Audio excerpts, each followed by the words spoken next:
This episode may contain content of a graphic nature, including descriptions of physical and sexual violence against adults, children, and animals. Listener discretion is advised.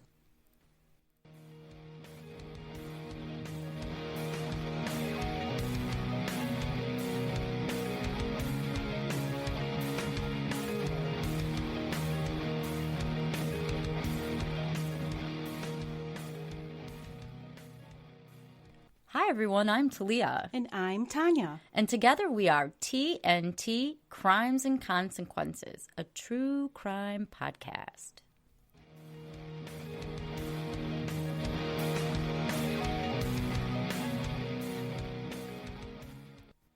Hi Tanya. Hi Talia.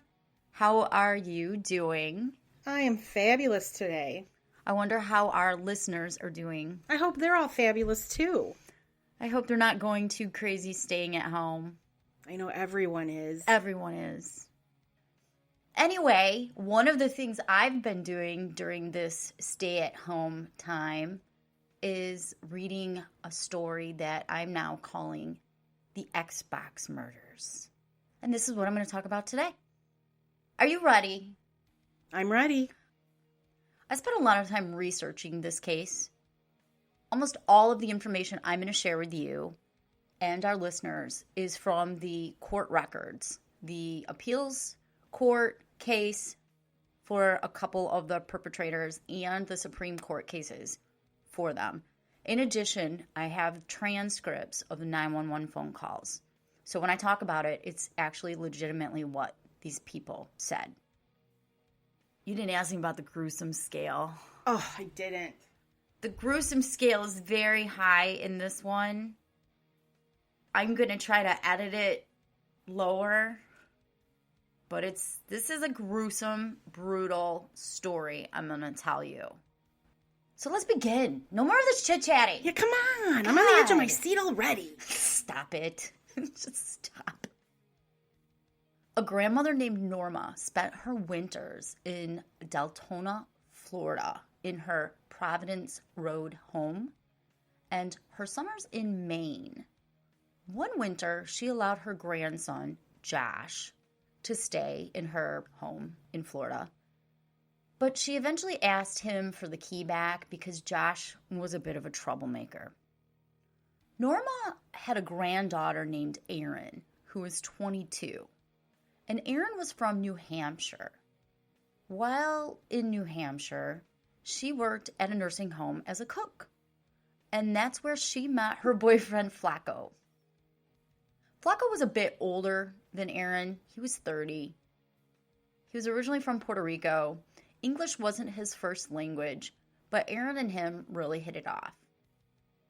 In 2004, Erin and Flacco decided to move down to Deltona, Florida, with their dachshund, George. Oh, I love when pets have people names. Yep, little wiener dog George. To help take care of Grandma Norma's winter house. And also find some direction in their lives. Flacco wanted to get a nursing assistant degree. And Erin didn't know what she wanted to do. She really wanted to just find herself. She was sort of a free spirit, had pink hair on occasion. And she's a really cool girl, as you'll get to see. When they first got down there, they lived with Erin's cousin, Josh. Erin's fondness for Josh was short-lived because he hung out with a bunch of losers and was completely irresponsible. To pay the bills, Flacco and Erin both got jobs at Burger King, where they made lots of friends there. Eventually, Erin and Flacco rented a home with another couple, Michelle and Anthony, who also worked at Burger King. So now you have this house, and it's on Telford Lane. It's a ranch-style home with 3 bedrooms in your average residential neighborhood, and there are 2 couples that live in it. Michelle, Anthony, Erin, and Flacco, and they all work at Burger King. There's a lot of players in this story, so I'm going to do my best to make sure you understand and are not overwhelmed. In addition to the 2 couples that lived in the house, their friend, Jonathan, was also staying at the Telford house until the apartment he was leasing was ready for him to move in. So now you have 5 people at the Telford house. On Friday, July 30th in 2004, Erin went to check on her grandma's house on Providence Road. She ended up having to call the police, and she reported some, quote, suspicious activity there. When the police arrived, they found a couple hanging out in the house. Squatters? Squatters. The man and the woman told the authorities that Josh, Erin's cousin, had given them permission to be there, which he did. Because remember I told you, Josh is a loser. He just lets anybody stay at Grandma Norma's house. It's not his. What does he care? Exactly, which is why Erin didn't like Josh. The police reached out to Norma in Maine and asked if the couple had permission to be there. And as you can probably guess, Norma was like, no. She said no one had permission to be inside her home except for Erin. In fact, she told the police officers Josh was not allowed in her house, and his friends were especially not permitted to be there. The squatter couple left. The police advised Erin to go back to her grandma's house later on to make sure that nothing was stolen. So the next day, Erin and Flacco went over to the Providence home. When they inspected it, they noticed large piles of clothing and shoes strewn all over. And they were men's clothing. They also noticed someone had been sleeping on the beds there. And it wasn't the couple because the couple hadn't spent the night. They had only just arrived the day the police found them. There were CDs and video games in the living room that obviously didn't belong to Grandma. Grandma didn't own an Xbox. In addition, Erin noticed that her grandma's DVD player was missing. So Erin decided to call the police again, and she asked the police, what should I do with this property? The police advised her she could throw it out if she wanted to, or she could figure out who owned it and return it to them. She could basically do with it as she pleased, since it was illegally in her grandma's home. Going through the property, Flacco noticed on the floor some paperwork. There was a name on the paperwork. It had the name Troy Victorino on it. Both he and Erin knew of Troy because he was friends with Erin's cousin, Josh. And Troy was a very, very bad man. Troy was born sometime around 1978. He grew up in Jamaica, a neighborhood in the borough of Queens, New York, not the country. He was the oldest of 7. He suffered physical and emotional abuse throughout his childhood by his father. When he was 9, he saw a woman commit suicide by jumping out of a window. He was so traumatized that he became suicidal himself, and he was sent to a psychiatric facility. There, he was diagnosed with manic depressive disorder, which is now known as bipolar disorder. After a month of actually being in the psychiatric hospital, he was released, and in 1987, he moved to Deltona, Florida, with his family. By the time Troy was 15 years old, he had been arrested for grand theft auto and arson. He served some time and was released in 1996. And from there, he joined a gang called the Latin Kings. Uh-oh. I've never heard of the Latin Kings. I think I have, but maybe it was from TV? I don't know. I'm already scared. Gangs are no joke. And Troy was a very big, very intimidating man. He was 6'7". Damn. And 275 pounds. Oh, shit. He's huge. No, that's a massive pile of man. 8 weeks after he was released, he was once again arrested for a violent assault on a teenager. He beat a boy with a walking stick by crushing his face, permanently damaging his eye, and almost killing him. He did it because he was jealous that the kid had a souped-up Honda. A fucking Honda? Like a car. But it was souped up. It was fancy. How fancy could it possibly be? Enough to make Troy smash someone's face in. Damn. He was convicted and sentenced to prison where he remained there for 8 years. He was released in 2004 at the age of 27. But it didn't take very long once he got out to get arrested again for assault. He made bail the very next day, and that's when his friend Josh said, "Hey, you want us to come stay at my grandma's house?" Was Josh in the gang?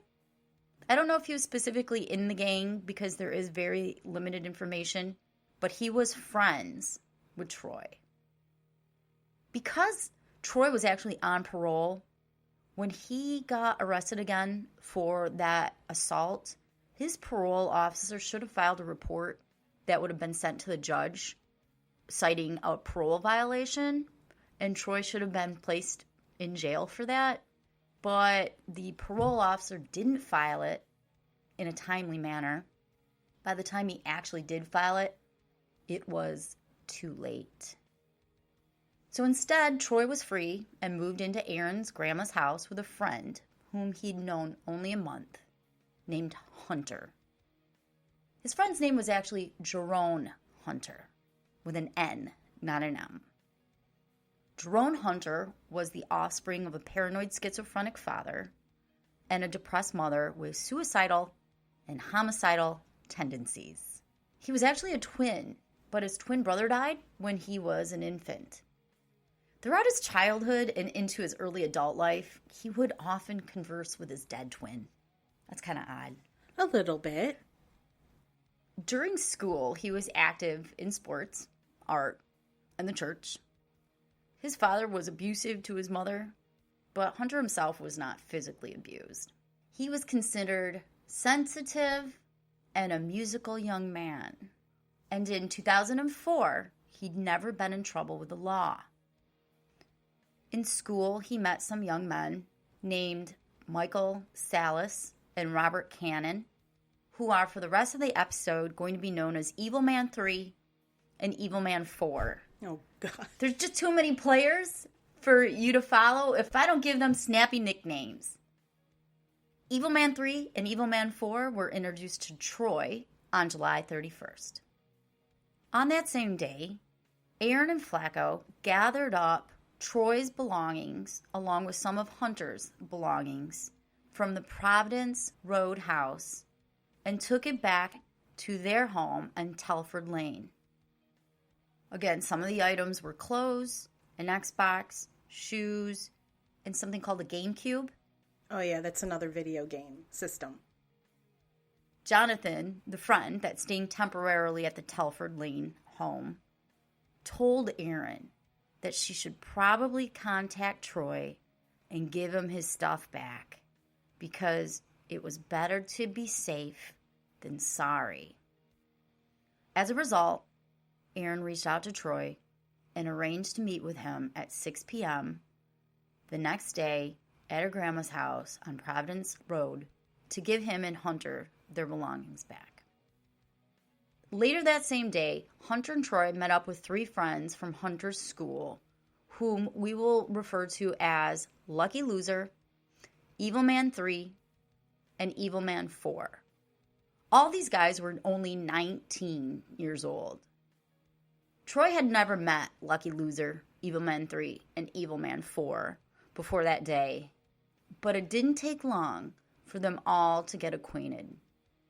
Within a few hours, all 5 men, along with their 3 gangster girls, and I don't have any names for them except gangster girls, went to Telford Lane to retrieve Troy's Xbox and Hunter's belongings. They basically really just wanted to start a fight with Erin and Flacco.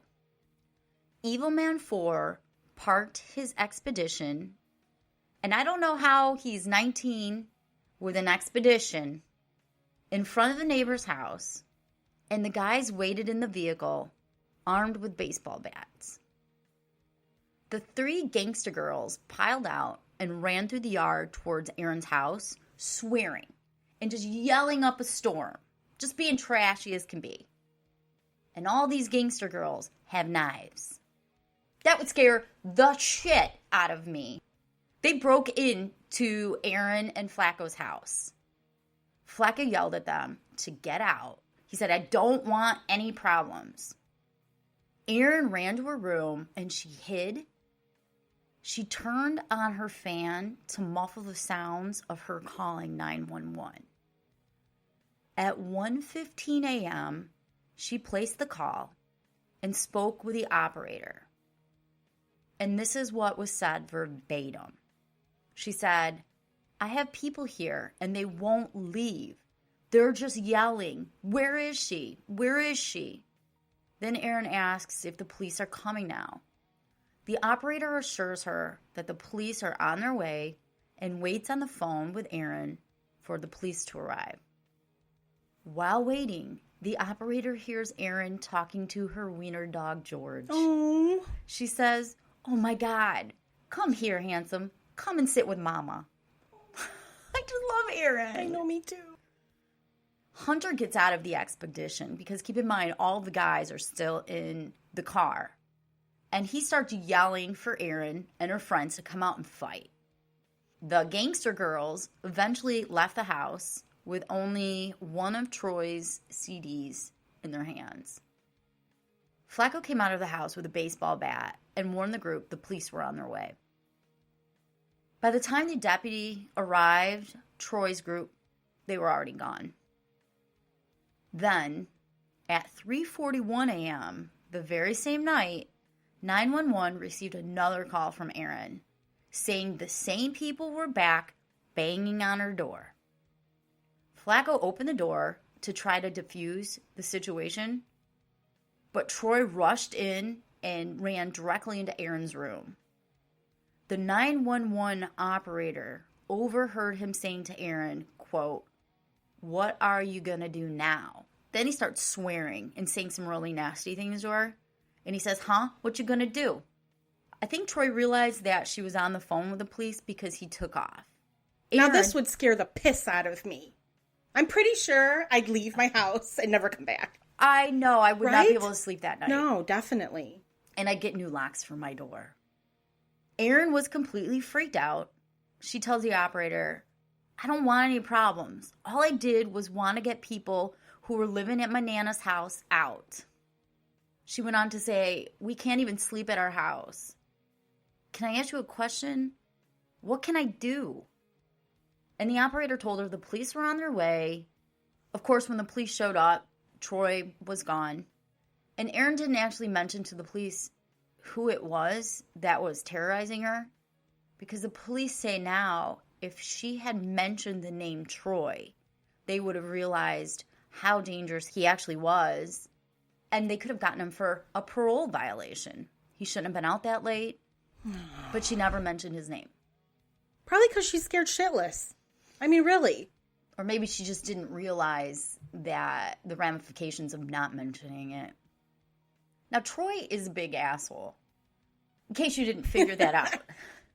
After returning from Erin's house, he actually had the audacity to call the police and report Erin as stealing his items from not his house. The police told him he needed to work with Erin to get his property back. Since he had absolutely no right to be in Grandma's house in the first place, he had no right to the property.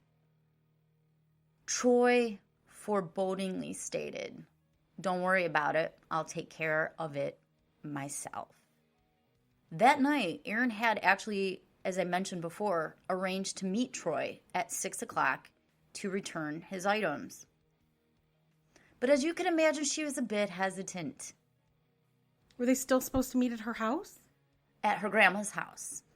I mean, she's very brave. Keep in mind, he's 6'7". I would just leave it in, like, the driveway or something. Like, I'd go there at, like, 2, leave the shit in the driveway, and be like, go get your shit, right? Yeah. Except you say it even nicer, probably. Oh, yeah, I would, please. With a bow on it. She called him on the phone and told him she didn't want to meet at 6 at her grandma's house if he was going to cause any trouble. However, she still went to the house at the designated time to give him his stuff back, but he never showed. After Troy's initial introduction to Evil Man 3 and Evil Man 4, Hunter and Troy and the Evil Men all began hanging out, stirring up a lot of trouble. They got into a confrontation with a group, and the group decided to meet at a park, and Troy and Evil Man 3 and Evil Man 4 and Hunter went to the park with guns. Luckily for the other group, they didn't show up. Later, Troy and his gang saw the other group driving and fired shots at them. So these guys are bad news. Scary men. On August 5th, which was a Thursday, less than a week since Erin first called the police, the lucky loser, Evil Man 3, Evil Man 4, Troy, and Hunter all met up at Hunter's home. Troy told the guys about a cool movie he'd watched called Wonderland. Have you seen that movie? No. I haven't either. I heard of it, but I didn't see it.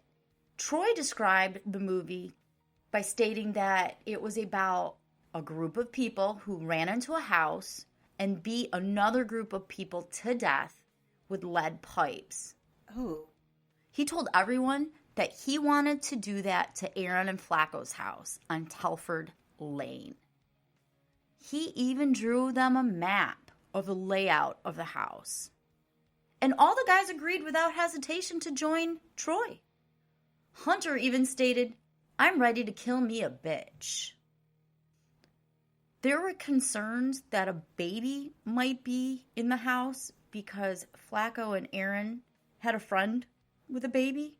And everybody agreed that if they came upon the baby, they would let the child live. Oh, how kind of them. But Hunter vowed to kill the baby if he came across it. The group dropped off Lucky Loser at a friend's house, and he told them to come back and get him around 7. The group told Lucky Loser, "Don't tell anybody about our plans." But Lucky Loser told his friend. And he also told his friend, "I don't want to do this. I'm tapping out." So Lucky Loser... Is that why he's lucky? That's why he's lucky. Doesn't answer his phone when the guys call him. The guys come over to knock on the door. He doesn't open it. And he spends the night playing video games with his other friend. Troy and his gangster friends went looking for bullets for the gun that I told you they'd had. They couldn't find any, so instead they each picked out some metal bats from the neighborhood. They gathered them together. And Josh, Erin's cousin, actually helped them put the bats in the trunk of Evil Man 4's expedition, along with some scarves that they were using as masks. Okay, this sounds terrifying. It really does. It is. The 4 evil men then went to 7-Eleven, where they were obnoxious. After that, they went on to a place called Papa Joe's Bar. Troy walked into Papa Joe's Bar by himself, and he stayed for about 15 minutes while the other guys sat in the car. He wanted to show his face to set up an alibi for himself. Then they left, and they tried to steal a car so Evil Man 4's expedition wouldn't be recognized. However, they weren't successful, and they ended up going in the expedition. Clearly, this is a group of men with impulse control problems. So now we're into the morning of August 6th. Sometime after midnight, the 4 assholes went to the Telford Lane house to go and get Troy's Xbox back from Erin and Flacco their way. They parked around the corner from the house. Hunter suggested they put the scarves that they brought on to cover their face. But Troy told the guys, and this is a quote, "When I leave that house, there won't be any survivors." Then Troy got out of the car. He peeked in the windows to see where all the people in the house were located.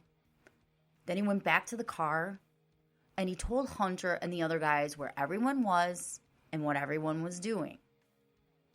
They made a plan of attack. Which evil man would go after which person in the house. So that way they could ambush them all at once. Because there's like 5 people living there, right? Yes, there's 5 people living there. He told the guys that Jonathan, who's temporarily staying there, was on a recliner in the living room watching TV. He also told the guys that a friend of Erin and Flacco's named Roberto was on the couch. Roberto was staying the night there because he worked at Burger King and he was going to get a ride with them in the morning. So he was watching TV in the living room with Jonathan. Hunter was instructed to attack Jonathan while Troy was going to go into the master bedroom where Erin and Flacco were sleeping. And this house, again, is a 3-bedroom ranch-style house. And when you first walk in, there's immediately to the right a bedroom. And then in front of you is the living room. And you have to go through that to get to a back bedroom and the master bedroom. Evil Man 4 was instructed to get Anthony in the back bedroom. Troy, Hunter, and the other men got out of the car and they creeped up to the front door. Troy then very quietly cut the screen on the screen door. Then he opened up the screen door and he kept it propped open. And then on the count of 3, with one kick, Troy broke open the door. But before I tell you what the evil men did, I gotta do a shameless plug.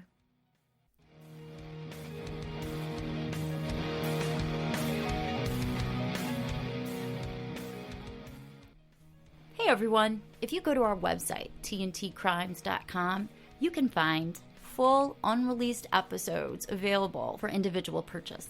You can also join our membership where you get unlimited access to all of our unreleased episodes and early releases, mini episodes, and so many other awesome things. So go to tntcrimes.com. And thanks again for all your support.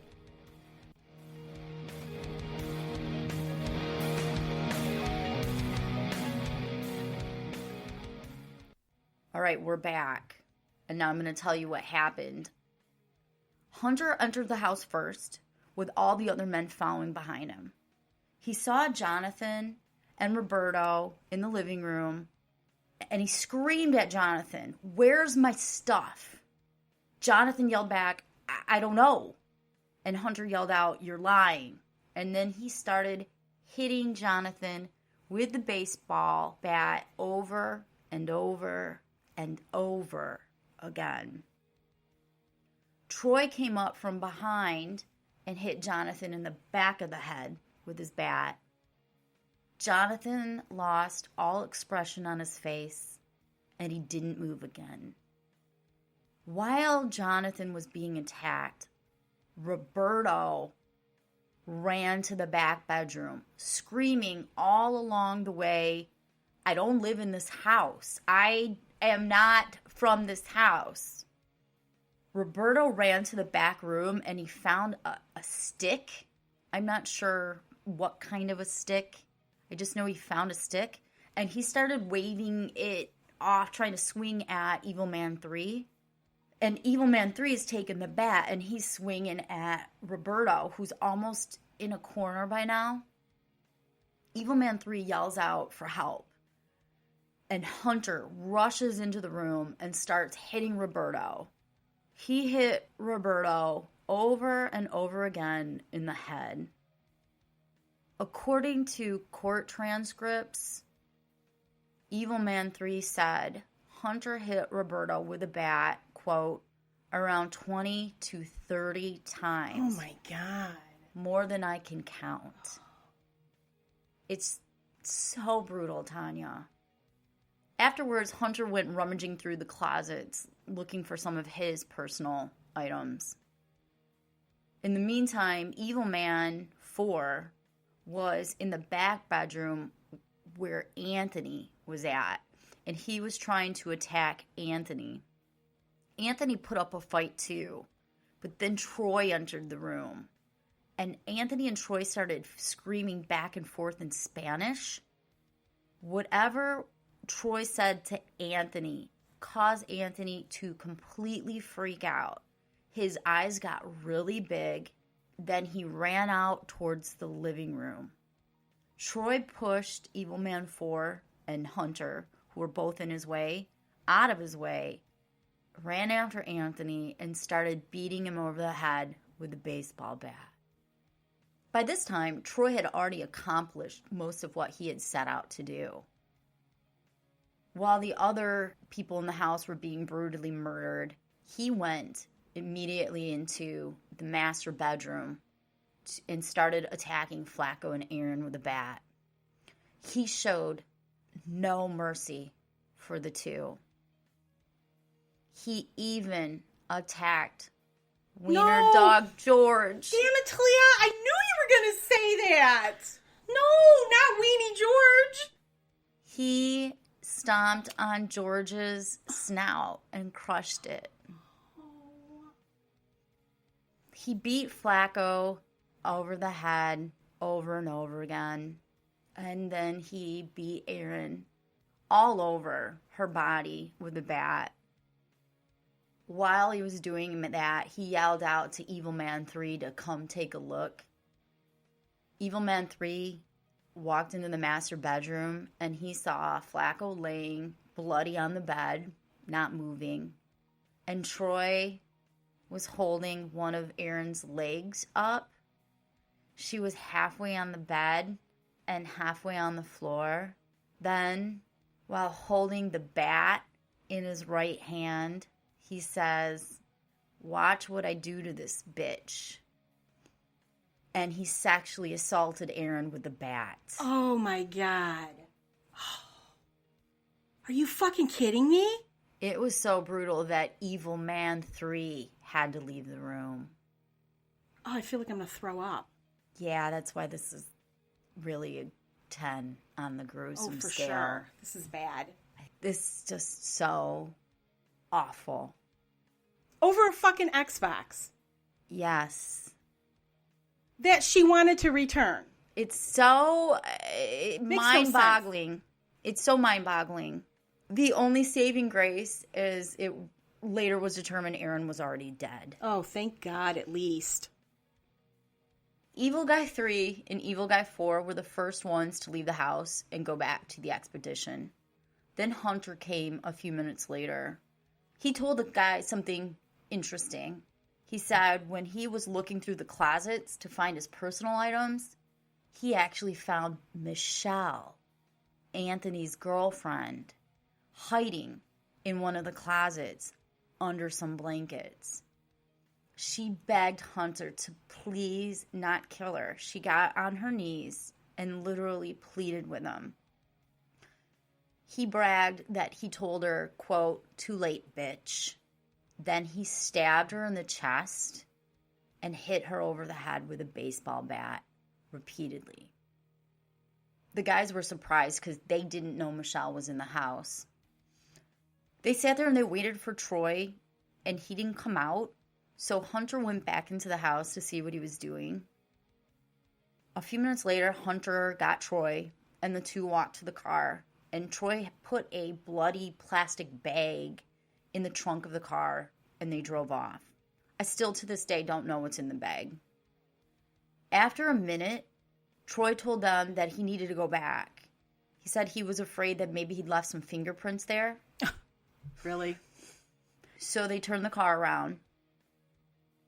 He grabbed a bat and a switchblade, and he exited the vehicle. He went inside, and he actually went around to all 6 victims and stabbed them multiple times, then cut each and every one of their throats just to make sure they were dead. He went back to the car and gave Evil Man 3 the knife and told him to make sure he wiped the blood off it real good. Hunter and Troy then went home and washed their shoes and clothes together. Then the guys reunited, and they grabbed all the baseball bats and they threw them in a retention pond. They threw their clothes into the retention pond and kind of felt like they'd gotten rid of all the evidence. The morning after the murders, a Burger King employee called her boyfriend, Christopher, and she told him that Anthony and Roberto didn't show up for their morning shift. And she knew that Roberto had been staying at Anthony's house and was going to get a ride to Burger King from Anthony. Christopher decided he would go to the Telford Lane house and see what was going on. When he got there, he noticed that the screen door in the front was torn. The front door behind the screen had a large shoe print on it. Troy wore a size 13 shoe. The deadbolt was broken, and it appeared as if the door had been kicked in, which it was. Christopher peeked into the house and noticed the room to the immediate right had a bed tipped up on its side, and there was blood all over the entire room, including the walls and the floor. He then called 911, and this is what I read from the transcript of the 911 phone call. The operator asked, "What's the emergency?" And he says, quote, "I think it's a murder. I went to pick up my guys today. I go over here and the door's kicked in and everybody else is supposed to be at work. And my girlfriend works at Burger King and I come in and the door's kicked in and I see blood. That's all I see." The 911 operator says, "Okay, on the door or where?" And he says, "No, it's in the bedroom. There's 4 or 5 people in here and they're all just laying on the floor. And I yelled and I yelled and I yelled and no one answered. And I walked in and just looked in the bedroom and I see blood on the bed and I stopped and I backed up." Now when I'm saying it, I'm quite sure I'm much more calmer than how he is saying it. I'm sure he was hysterical. Mm-hmm. I tried really hard to get the 911 recordings, but because of the coronavirus, I can't get the FOIA requests. When the police arrived, they saw one of the most gruesome scenes imaginable. Furniture was knocked over, lamps were broken, the television was knocked down, and blood was everywhere. In fact, it completely darkened one wall. Oh, Jesus. It was in every room, on every wall, and on every ceiling. A medical examiner came and he took the bodies away. Autopsies were done.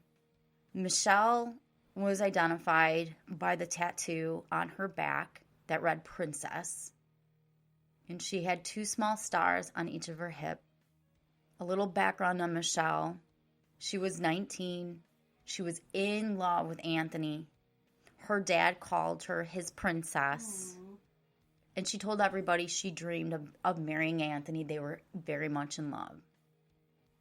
She had 2 sharp wounds to her neck.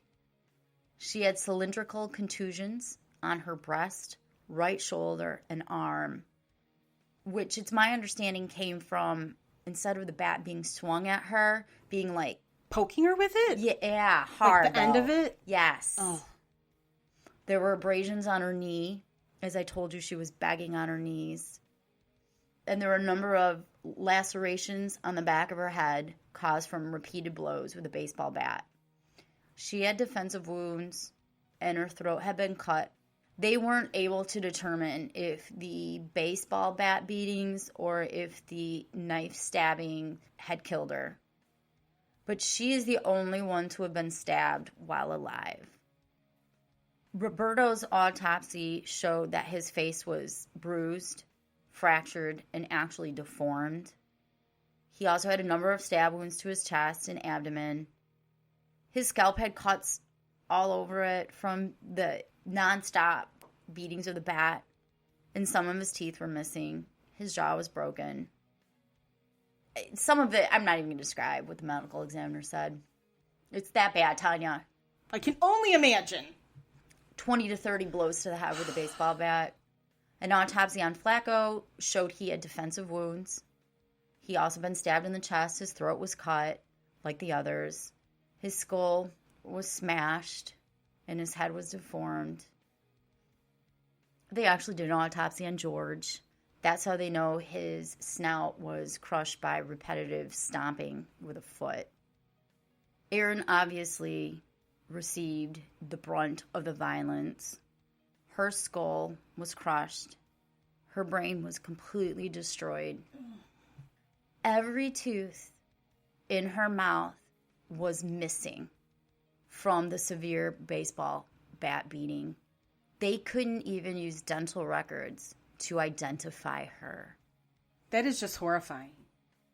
She was stabbed and her throat was cut.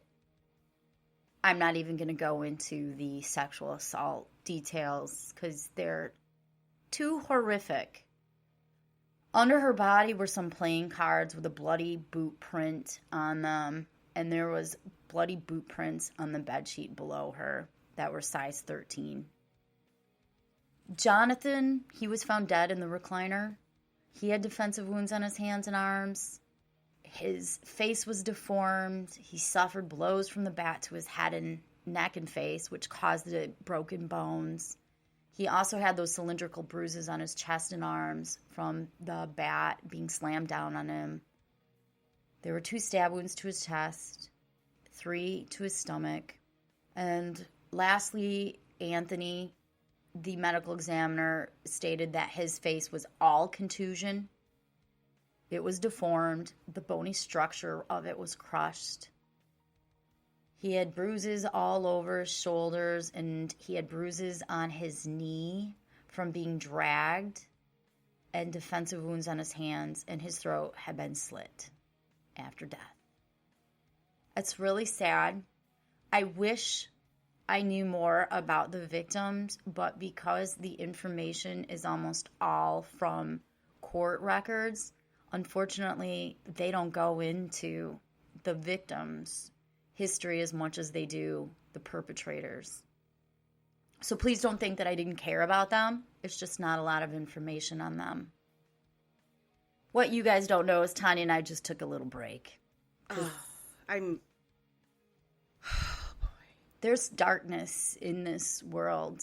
There really is. This is why I enjoy doing the podcast. It's just to try to wrap my brain around parts of humanity I cannot understand. I shared with Tanya some details I'm not sharing with you guys, and that's why we had to take a bit of a break. I'm traumatized, y'all. I really am. It's really awful. Anyway, moving forward. After the murders, Troy disposed of the evidence with his gangster friends, and later that night he had dinner with his mom. He told his mom, "I bet you $50 within 24 hours the police will be wanting to talk to me."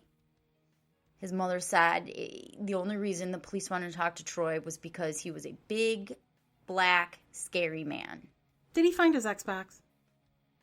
I never found out. Really? I wonder. I don't know. They never said any of that. I'm guessing that is what was in the bloody plastic bag. It didn't take long for the police to focus on Troy as a suspect. They immediately started questioning his friends. I mean, all they had to do was ask around anybody that knew Erin, and they would know that Erin and Flacco were having a difficult, scary time with Troy, harassing them. One of the friends they reached out to was Hunter. They asked Hunter if he would be willing to come in and talk to them. At that time, they had no reason to suspect Hunter was involved with anything. He came in to the police department willingly and voluntarily, and he acted very nervous. Then he started crying. Oh, give me a break. And shaking. He waived all of his rights, and he confessed to the crime, stating, quote, "It wasn't supposed to happen like that." Oh, bullshit. Bullshit. Bullshit. Y'all fucking planned it. He said there weren't going to be any survivors. He told you ahead of time. He could have shown mercy to anybody. Michelle. Begging for her life. Yes, exactly. Fuck right off, Hunter. Later on that night, police pulled over Evil Man 3 and Evil Man 4, and they actually got arrested for murder. There was, as you can imagine, a plethora of evidence. The bats themselves had hair on it that matched the victims, and brain tissue that matched the victims. Troy's boots had Erin's blood, Flacco's blood, Roberto's blood, and Anthony's blood on them. His knife had Jonathan and Anthony and Roberto's blood on it. Lucky Loser found out that those guys actually went and killed all those people at Telford Lane, and he freaked out. He was so concerned that they were going to kill him. He actually confided in a girlfriend about the planning and told her, if you go and you tell the police anything, I'm going to kill you. But she went ahead and she told the police. They called him into the station, and he confessed everything. He didn't actually care about the victims. He was just worried about himself. An asshole. And his real name is Graham, for those that care. Evil Man 4 pled guilty in exchange for a life sentence. A trial began for Evil Man 3, Troy, and Hunter. Now, if you remember in the beginning, I described Hunter. He was sensitive. He had no criminal record. That's why it's so surprising what he did. It's just that gang mentality. Like, not street gang. I mean, people together. Groupthink. Yes. Like, it's just amazing what people will do when they're together. He was evaluated and deemed to be competent. He had an IQ test, and his IQ was a little below average with a quotient of 91. He was also diagnosed with schizophreniform. I might be pronouncing it wrong. Schizophreniform disorder, which means he had the characteristics of early stages for schizophrenia. Whether he actually ended up developing schizophrenia, I don't know, because it was his defense expert that stated that. But he did have a father that was paranoid schizophrenic and a mother that was just crazy. Troy was evaluated to see if he was mentally competent to stand trial. IQ test revealed he had an IQ of 101.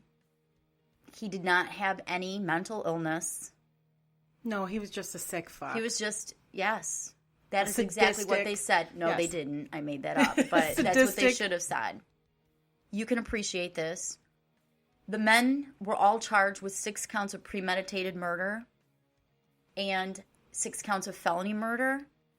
But Troy was actually charged with cruelty to animals for intentionally causing the cruel death and unnecessary pain and or suffering to an animal. Of course, they were found guilty.